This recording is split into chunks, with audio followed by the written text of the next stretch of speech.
Ladies and gentlemen, boys and girls, what is going on? Another game, another you, another me. This time it's me playing. Oh my god. We've got Freyr and we're up against the terror.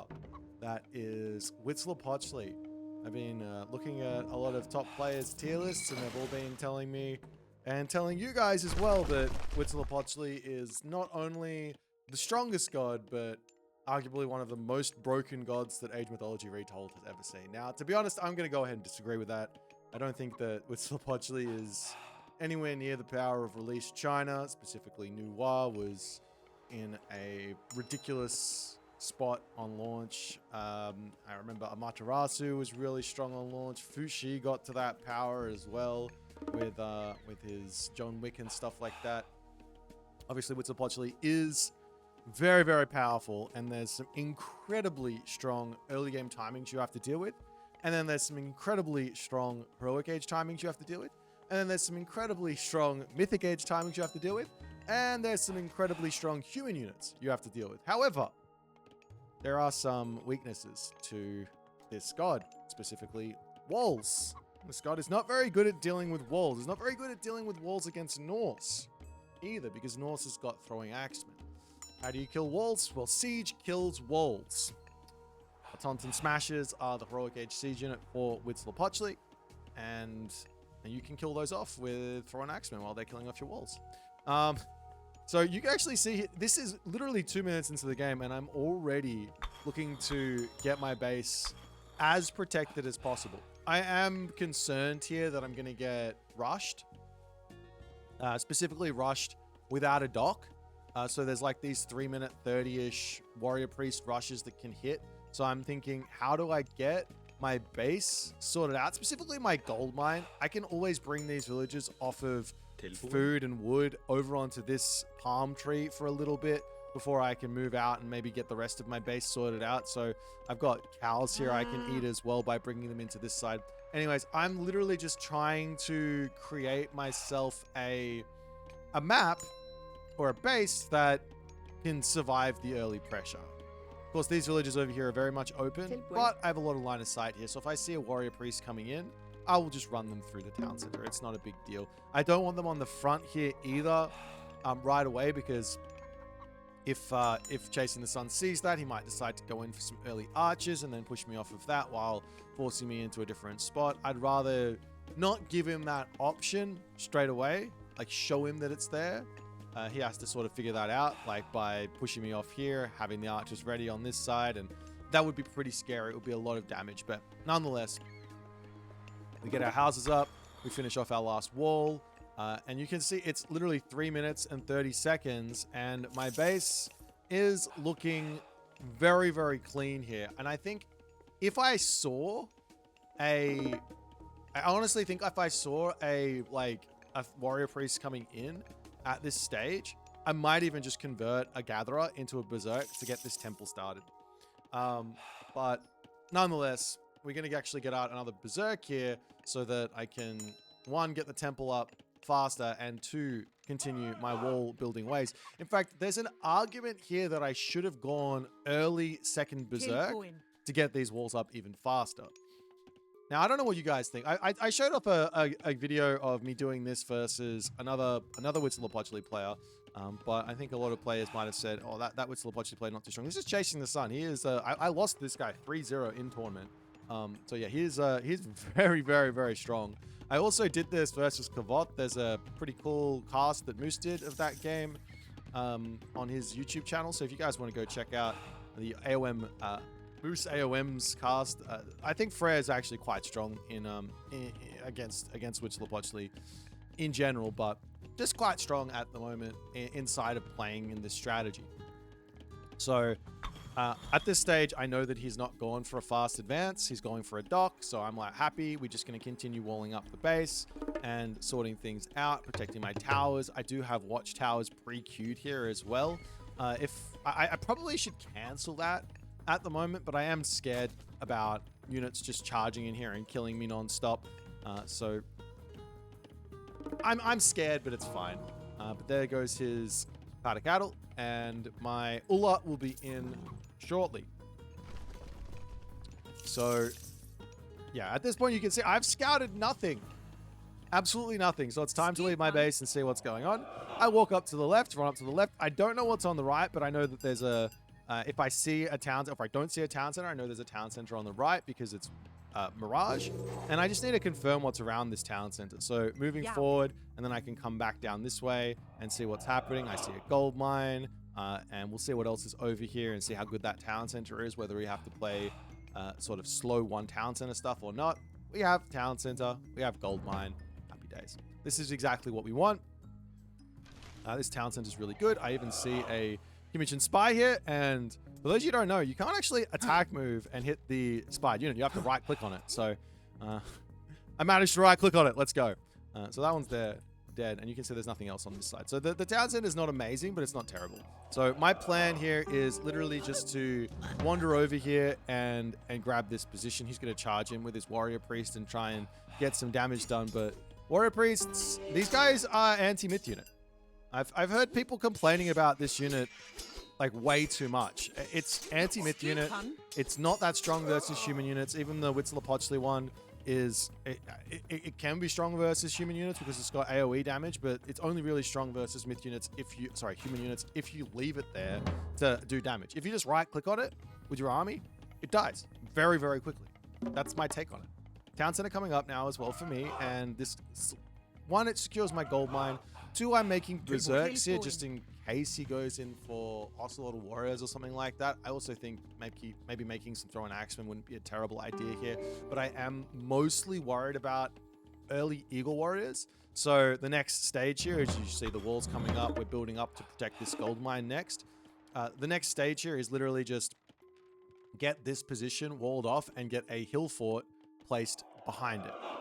So yeah, that's my current plan. I have no idea what he's building, and I'm saving my resources for the moment just in case. Apparently, I haven't put an armory down. We do get the house and the wall here, so the back of my base is now very, very protected. There is an entrance through over here, which, to be honest, I should have sorted out at some point here. It's just one wall and then a wall over here as well, but nonetheless, town center is now up, and I can put my Asgardian hill fort down to secure this gold mine. And now this is the first time I actually see what my opponent's doing. We both have two town centers, so it's been a bit of an opening, so to speak. I don't know that he's on two town centers, but I can actually tell because he doesn't have any units here. If Chasing the Sun had stayed one town center, spammed Ocelot Warriors, I probably would have had to use my boar to get this Asgardian hill fort up, but that would have been fine. It's a perfectly fine way to justify getting the town center up, but nonetheless, he will charge after my Draugr. Unfortunately, my town center here is not quite strong enough to take the warrior priest out and keep my Draugr alive, but I do kill off two warrior priests for a Draugr, which is good value. So finish off the Asgardian bastion, get my gold mine sorted, and off to the heroic age. You can see I've got the resources for my heroic age. I've got tons of resources in the bank. A lot of this is very much on purpose.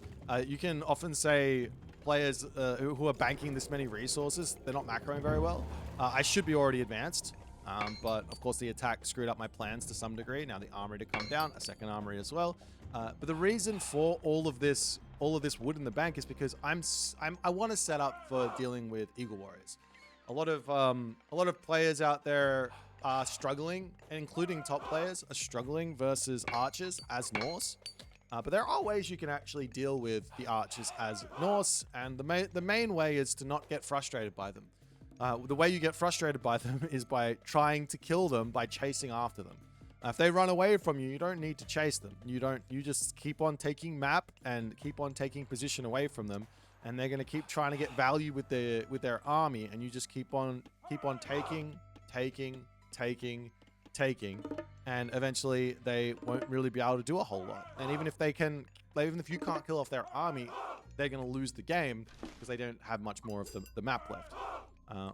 Random Ocelot Warrior over here. For those of you who don't know, if you're sitting on a palm tree and you jump out, you get a pretty large attack speed boost. But yeah, we're moving forward. I now want to secure this gold mine. How do I secure this gold mine? Well, we wall this off. Don't have any gold in the bank at the moment, but we wall this off and we're good to go. Him going Ocelot Warrior does confuse me a little bit as the Norse player. I have throwing axemen, which are really good versus infantry units. So I am a little confused on the Ocelot Warriors. If he built I guess, here's the thing. If he built like a handful of them, like let's just say he built 5 Ocelot Warriors and then stopped, the mind games are there, right? Like he's setting me up to spam out a whole bunch more throwing axemen than I otherwise should. But I'm constantly just waiting to see how many he has and then just counter it, basically. If I see he's got a huge amount more, then I'm going to train more throw-on axemen. If I see he's got not very many, then I'll stop and I might build Huskar. But anyways, we are in the heroic age now. Immediately, it's time to get upgrades. You can see the upgrades here. I forgot my armory upgrades to some degree, but that's okay. And obviously, heavy infantry is a necessary upgrade as well, but that's going to come through when it comes through. Sultan 4 as well is going to come through when it comes through. And I see his town center up over here.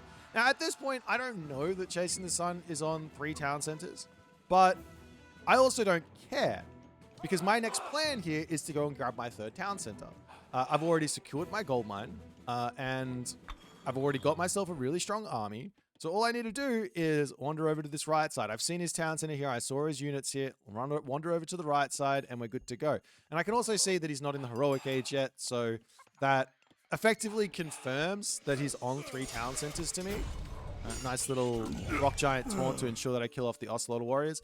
Now, the question here is, if he had both of the Ford town centers, I'd have to start panicking just a little bit about what I need to do.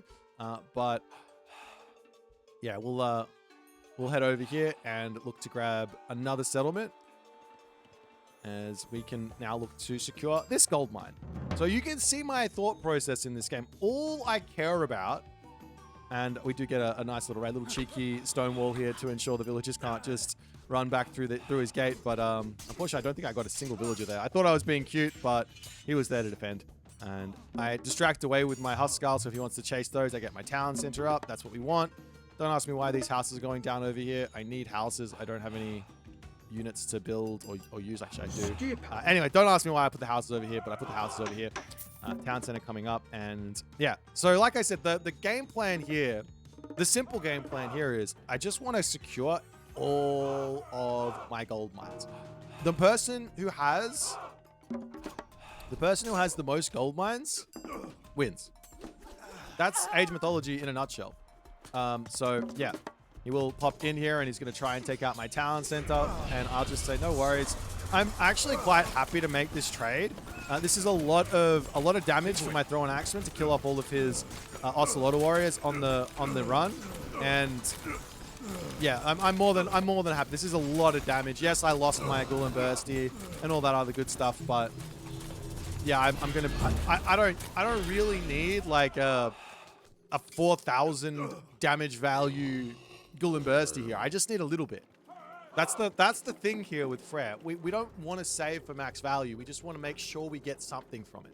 Because you've only got the one kind of use case for the Ghoul and Bursty, which is when they're attacking you, right? You can't use it to go and attack them unless you kill their town center, take their town center, and then drop it, right?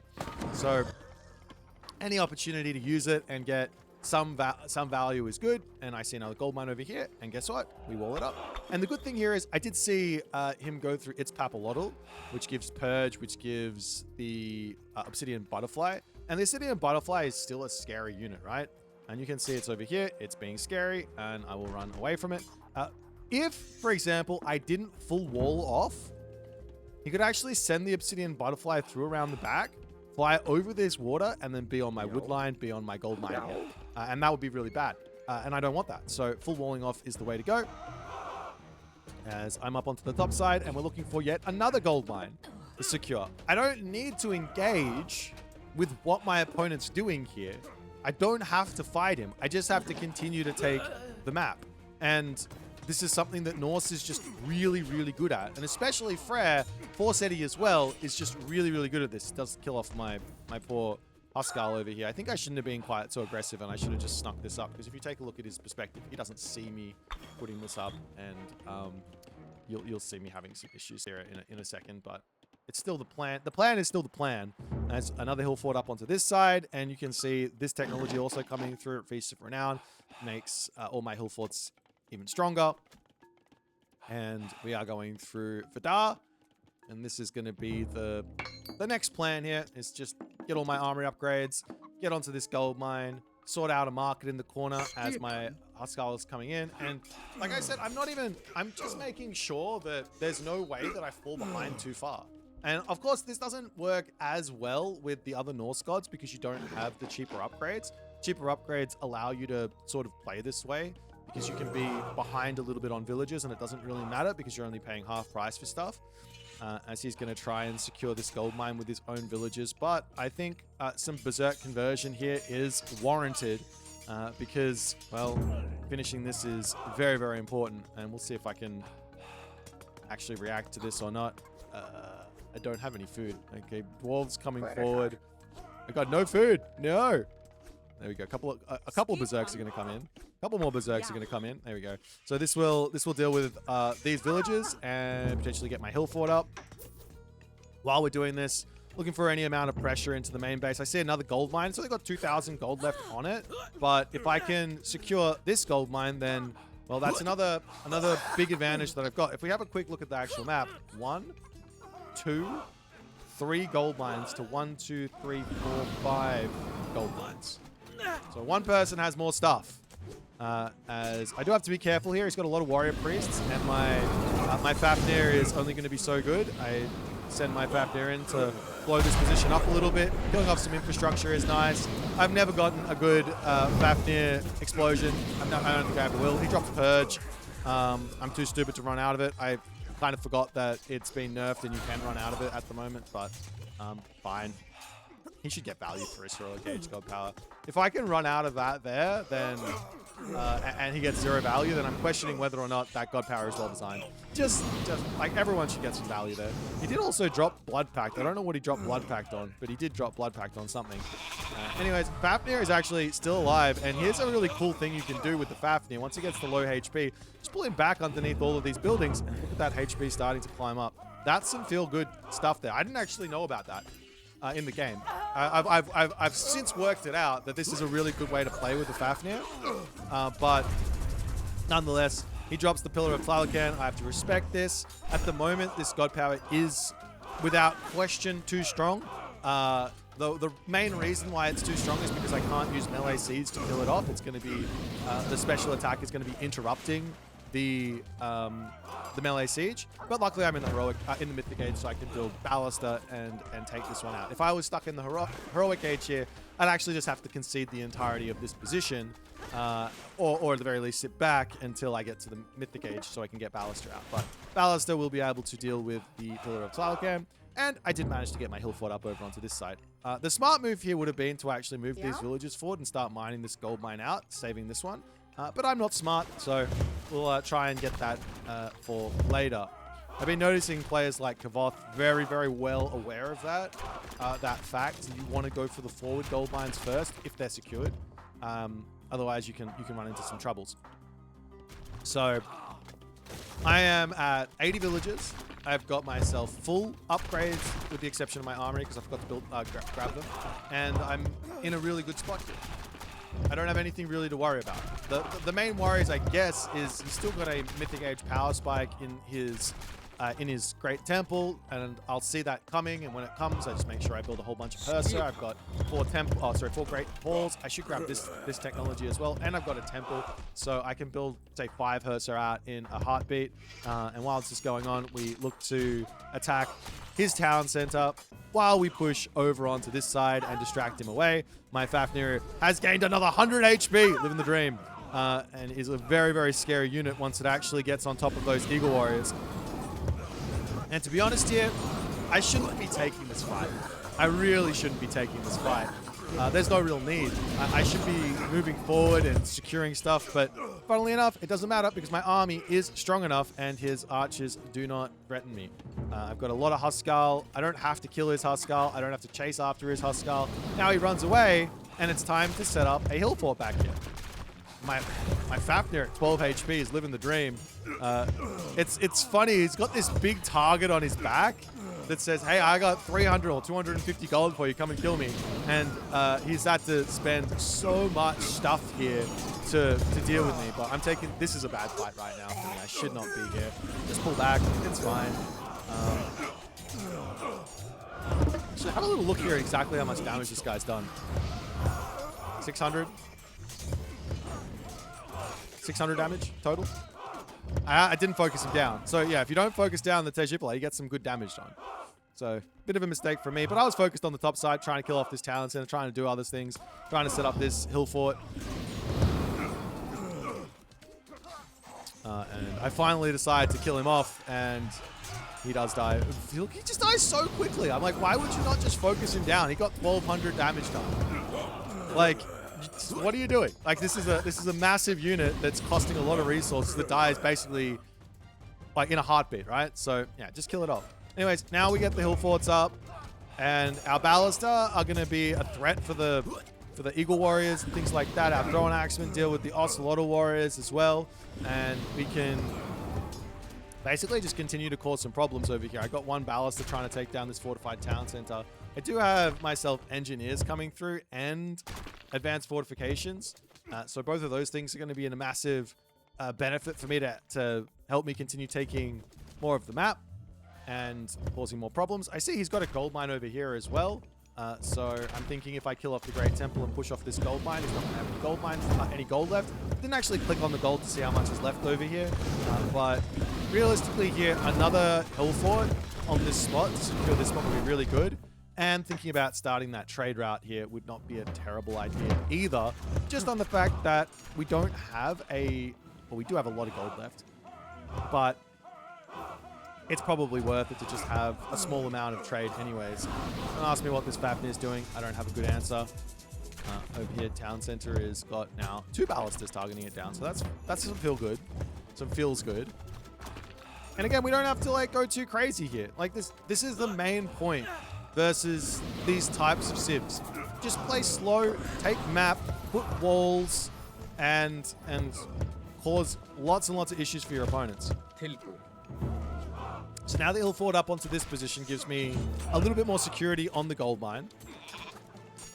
The fact of the matter is he's at full pop and he's not able to really do anything here. And he's about to lose his fortified town center as well. He's trying to repair it up with a handful of villagers. Does he have lots? Yeah, he's got a handful, but it's not going to be enough. So town center down, and I can start looking to take that town center. And that's going to be some good stuff. And he gets another Tejipla in here. Guess what? Turn and right click on the Tejipla. No. Just attack move. Well, there we go. Now we attack the Tejipla and immediately it dies. Like I think it got, after it got targeted, I think it got off 1 attack. And it did like 50 damage. So yeah, this is not a unit that you need to be scared of. Just target it down, kill it off, live the dream. Anyways. Kinemetsen on the back here does need to get targeted down. Luckily, it doesn't have a huge amount of crush armor, 80%. And the heavy ballista can actually take it down, not quickly, but a little bit from range. All right, and now he does go in for his Mythic Age power spike for the myth units. And I go, okay, like I said, I've already got my great halls up. Let's just get ourselves some Hursar out, and we should be good to go. And I can set up a hill fort here. This is sort of, how do I put this? This is some legacy brain here as well. I probably could just drop the town center, it will be fine, but I want to put the hill fort up because the hill fort finishes if it takes damage. So too does the town center.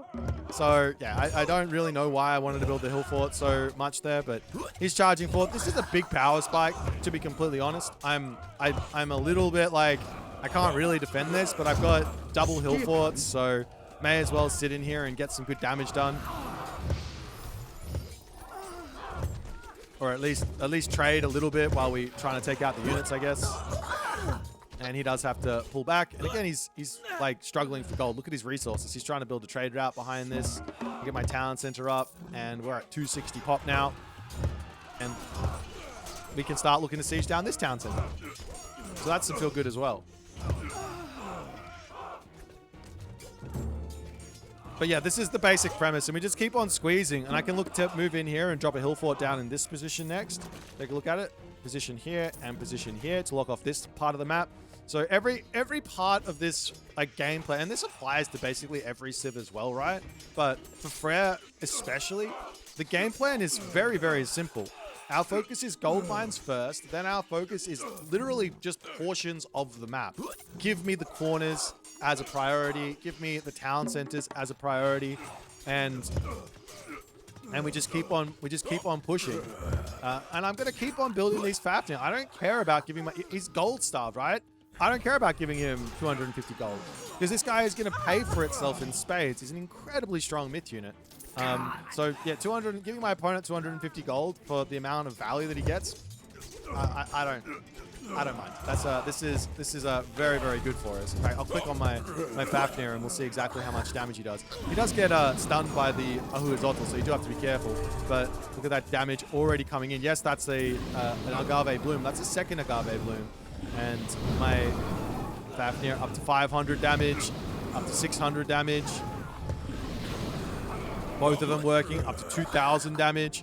You can't tell me that this is worth your opponent 250 gold to take that amount of value. No, it's these guys are beyond worth making, and not making them and having banked up favor in gold is literally trolling, in my opinion. All right, we get this town center down as well. My opponent does go for a Titan. I sort of screwed up here. I should have researched my secrets of the Titan before him. I could have. It would have been fine, but it's costing less. But it does take longer to research. It's 150 seconds versus, I think, 60 seconds, or half of that, whatever 150 take divided by 2 is. Anyways, so he's going to get his Titan out, and I'm thinking, oh crap, he's got one town center left. How do I deal with a Titan? Well, the good thing here is I do have my Avenging Spirit technology for my Herser. If I have a quick look at my Herser, you'll see I have Avenging Spirit. I've also got Fury of the Fallen, which is nice. I didn't realize that worked. It's only for Berserks. But I got Avenging Spirit, I got Freyr's Gift, so these guys are actually quite strong. I just don't have that much production for a Titan. You basically want to be going up to something like 20-ish Herser to deal with a Titan, so I do need to place down a whole bunch of extra Great Halls here. That I sort of overcommit a little bit. Time to pull back. No real problems. Fine with the position. I killed off his town center. He's got no population. He's got no gold. His Tejipla trying to kill off my Fafnir is cute, but yeah, we lose one there for the Ahuizotl there, but lose another one. I lost 250 gold. I gave my opponent 250 gold. So what? These two have done 4,000 damage. Would you trade 250 gold for 4,000 damage? I would. That's a lot of damage. All right, anyways. He gets his Titan out. I'm a little scared, and I'm going, okay, I will run away, and I'll start working on a defense here. I've got all my Herser and Godi queued up. I've got my Fafnir as well, which, funnily enough, not a terrible unit versus the Titan either. Which you will see shortly. I've not only that, I've also cut off his trade route. I didn't even realize this hill fort cut it off. He could have built the market. He did actually build the market down the bottom. He could be spamming trade over onto this side, but I don't think he's got the resources to do so. Nonetheless, we will pull back. I've got to take somewhat of a fight here. As long as the Fafnir are basically on the front, tanking for me, all the rest of my units are going to do quite a bit of damage, and my Herser can start going to town on the Titan, and he just doesn't have anything left here. So I think I get a little lucky in this sort of Titan fight. Look at the Fafnir. They just end those Eagle Warriors. Absolutely ending the Eagle Warriors there on the backside. 6,000 damage. And now we can get ourselves our Titan, and whenever I build a Titan as Norse, I always just convert Berserks, because this takes population away from my economy to add into my military to some degree, or at least it halves the amount of units that it lets me still have some population. But anyways, that's the game there, and I didn't get to see a big Titan fight, but we did get to see this Titan burned from my Fafnir, and that there is the game. And I'm like fairly certain that this is a way to play versus the Huitzilopochtli. There's some incredibly powerful alternative options from Huitzilopochtli that can cause some issues for Freyr, but Chasing the Sun didn't do it. Kavoth also in that other game. Wasn't playing with Lapocha, was playing Tezcat Lapoca, but didn't do it with him either. And I am interested in seeing if that's possible to sort of play this style versus the alternative. I don't really want to give away some of the more crazy strong stuff. Maybe someone will figure it out. But yeah, this is a really fun game, and it goes to show that you can play very, very defensive in Age Mythology. I think a lot of players from like early days in Age Mythology said, you can't really play very defensive in this game. It's the buildings of paper or whatever. But since the fortress reworks and a whole bunch of other stuff has come in, these sort of plays are really, really strong. And you should give it a go.